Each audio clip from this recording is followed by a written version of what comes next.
ఓం శ్రీ గురుభ్యో నమ. గం గణాధిపతయే నమ. నెక్స్ట్ వచ్చేసరికి ఆజ్ఞాచక్రం రెండు కనుబొమ్మల మధ్యలో ఉంటుంది. దీనిపైన మనకు ఎండపడొద్దని ఇక్కడ బొట్టు పెట్టుకుంటాం.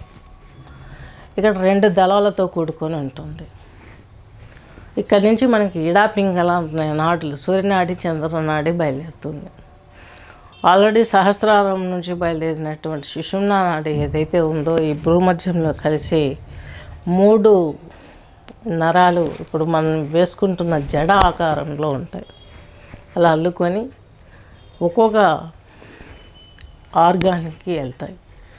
ఈ యొక్క సుషుమ్నా నాడినే ఈ యొక్క ముక్కు చివరకు ఒక నాడి, ఒక కణము, 2 నాడులు చెవులలోకి, 2 నాడులు కళ్ళల్లోకి, అక్కడి నుంచి ఒక నాడి వచ్చేసి ఈ యొక్క విశుద్ధ చక్రం నుంచి ఇడాపింగల్ నాడులతో పెనవేసుకొని పోయి చిట్ట చివరి వెన్నుపూస అయినటువంటి మూలాధారం వరకు వెళ్తాయి. అక్కడి నుంచి మరలా అరికాళ్ళలోకి కూడా వెళ్తాయి.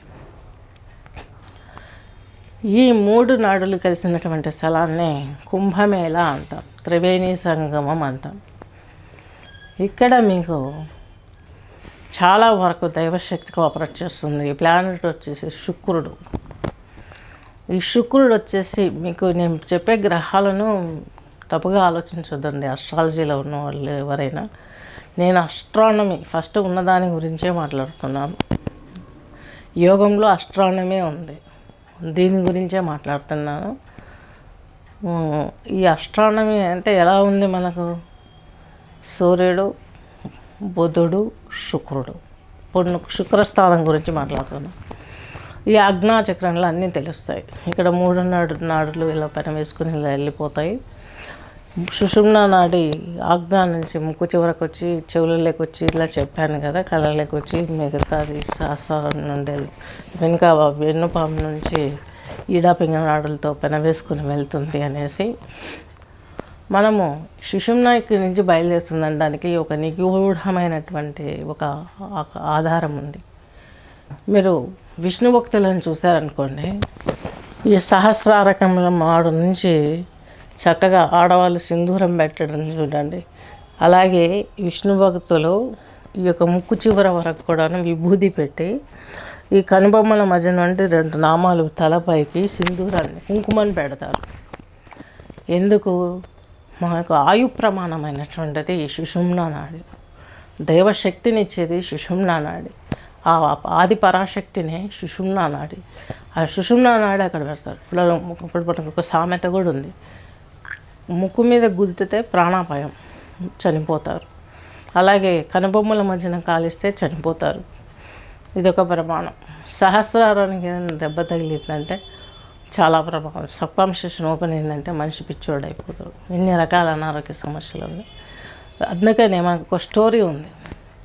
విష్ణువు బలిని వామనావతారంలో తనకు వరాలిమ్మని వెళ్ళినప్పుడు శుక్రాచార్యుడు వచ్చేసి ఆ కమండలానికి కన్ను అడ్డు పెడతాడు, నీళ్లు జలధార రాకుండా.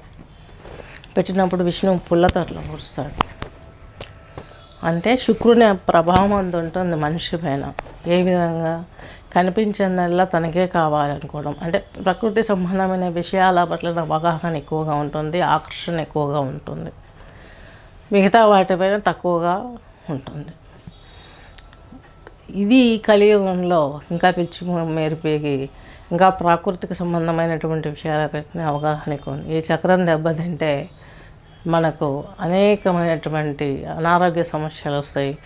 దీన్ని రాజచక్రం అంటారు. శ్రీచక్ర ఈ యొక్క చక్రాలలో, షట్చక్రాలలో సహస్రారంతో కలిపి సప్తచక్రాలలో ఆజ్ఞాచక్రం 3వది. ఈ ఆజ్ఞాచక్రం అన్ని చక్రాలకు రాజు అయినటువంటిది, త్రివేణి సంగమంతో కూడుకున్నది. కాబట్టి ఇక్కడ మనకు బుద్ధి మాంద్యం రావడం, కళ్ళ జబ్బులు రావడం, ఇలాంటివన్నీ మనకి ఇబ్బంది అవుతుంది.